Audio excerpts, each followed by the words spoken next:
એક મહત્વના સમાચાર મળ્યા છે, બધાને જાણ છે એવી રીતે ગુજરાતભરમાં છેલ્લા ઘણા વર્ષોથી આદિવાસી સમાજ સાથે ખૂબ અન્યાય થતો હતો.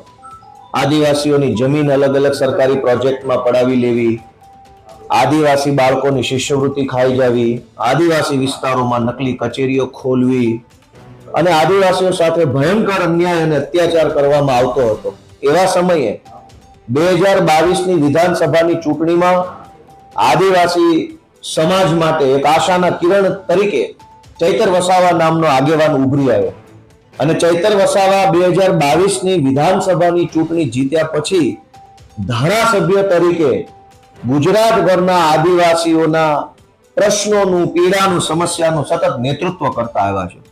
એ ચાહે આદિવાસી બાળકોના સ્કોલરશિપનો મુદ્દો હોય, જળ, જમીન, જંગલના અધિકારોનો મુદ્દો હોય, ગ્રામ પંચાયતોની સ્વાયત્તાનો મુદ્દો હોય, અનુસૂચિ 5, અનુસૂચિ 6નો મુદ્દો હોય, માઇનિંગને લગતા મુદ્દા હોય, આદિવાસી વિસ્તારોમાં આદિવાસી બાળકોના અનામતના દાખલા બાબતના મુદ્દા હોય, તમામ મુદ્દે ચૈતર વસાવાએ ગુજરાતભરમાં પૂરી મજબૂતીથી, પૂરી તાકાતથી લડાઈ લડી છે અને આદિવાસી સમાજ માટે ન્યાય અપાવવાનું કામ કરતા આવ્યા છે.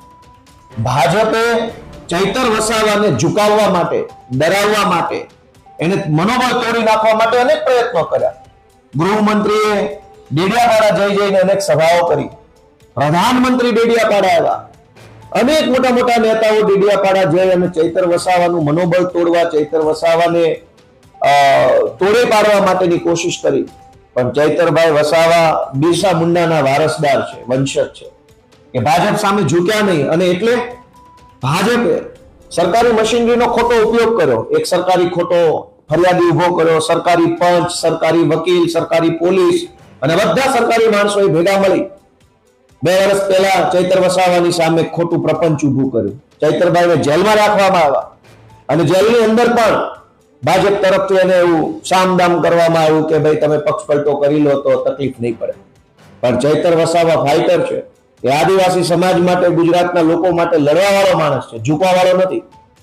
ભાજપે જ્યારે એમને જેલમાં નાખ્યા તો આદિવાસી સમાજે ચૈતર વસાવા પાસે આશા રાખી, ચૈતર વસાવાને જિલ્લા પંચાયત જીતાડી આપી. આદિવાસી સમાજે આદિવાસી વિસ્તારની અનેક તાલુકા પંચાયતો, જિલ્લા પંચાયતો, આ નર્મદાની જિલ્લા પંચાયત બનાવી દીધી. શું કામ? કે આદિવાસી સમાજે જોયું કે ચૈતર વસાવાને દબાવવાની કોશિશ થાય છે. વર્ષો પછી એક મરદ માણસ સમાજ માટે બોલવા લાગ્યો છે, એને ભાજપ દબાવે છે. એ વાત આદિવાસી સમાજે જોઈ, જાણી અને ચૈતર વસાવાને ધારાસભ્ય હતા, સાથે સાથે જિલ્લા પંચાયત પણ આપી. ભાજપના પેટમાં તેલ રેડાયું અને અચાનક જ સજા થઈ ગઈ. સરકારી પંચ, સરકારી પોલીસ, સરકારી વકીલ, ફરિયાદી સરકારી, સાક્ષી સરકારી, બધું જ સરકારી. કેમ આવું? ગુજરાતમાં હજારો ભાજપના માણસોએ ન કરવાના તમામ ધંધાઓ કર્યા છે. એને તો પોલીસ સ્ટેશનના લોકઅપમાં 1 કલાક બેસાડવામાં નથી આવતા. ચૈતર વસાવા જ કેમ? કેમ કે ચૈતર વસાવા ઝૂકતો નથી, ડરતો નથી, ઉભો રહેતો નથી. સતત લડ્યા કરે છે, અવાજ ઉઠાવવા કરે છે. વિધાનસભાથી લઈ સડક સુધી, ગામની ગલીથી લઈ અને સર્વોચ્ચ જગ્યાઓ સુધી થઈ એ આદિવાસીઓ માટે લડે છે. આજે બહુ આદિવાસી સમાજ નારાજ થયો છે, દુઃખી થયો છે. ભાજપે જે ષડયંત્ર કરીને આદિવાસીઓના અવાજને દબાવવાનું જે કામ કર્યું છે એનો જવાબ ચૈતર વસાવા આપશે. આમ આદમી પાર્ટી તો આપશે જ આપશે, પણ આદિવાસી સમાજ ભાજપને જવાબ આપવાની છે. આજે ભાજપે જે ષડયંત્ર કર્યું છે.